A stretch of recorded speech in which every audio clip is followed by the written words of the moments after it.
Խցանումներն իրականում արգելակում են երկրի զարգացումը։ Նման հարցեր լուծելու համար անհրաժեշտ է ընդունել կտրուկ որոշումներ, այլ ոչ թե սովորական մարդկանց ստիպել մեծ գումարներ վճարել կայանման կամ կենտրոն մուտք գործելու համար։ Այս հարցը լուծելու համար հարկավոր է բոլոր նախարարությունները և պետական հիմնարկները, որոնք գտնվում են քաղաքի կենտրոնում,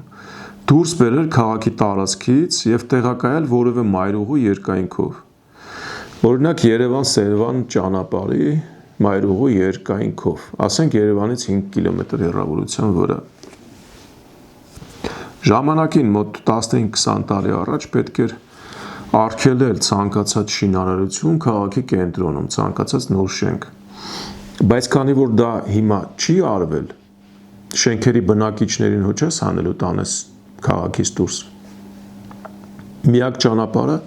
եթե պետության մեղավորությամբ է դա եղել, ուրեմն պետական կառույցներն է պետք հանել քաղաքի կենտրոնից դուրս, որ գոնե կիսով չափ ազատել այդ խցանումների հարցը լուծել։ Ուրեմն այստեղ նաև պետք է կառուցել քաղաքից դուրս բիզնես կենտրոններ, որպեսզի գրասենյակները կենտրոնից սկսեն տեղափոխվել հարվարձաններ, այսինքն նախարարությունների հետևից գրասենյակներն էլ մասնավոր կամաց-կամաց կսկսեն տեղափոխվել, բնական պրոցես կլինի ու քաղաքի կենտրոնը կազատվի։ Խանութները և հանրային սննդի օբյեկտները նույնպես կհետևեն պետական հաստատություններին դեպի քաղաքից դուրս գտնվող տարածքներին, որպեսզի վերջիններս մատուցեն իրենց ծառայությունները պետական հիմնարկներին։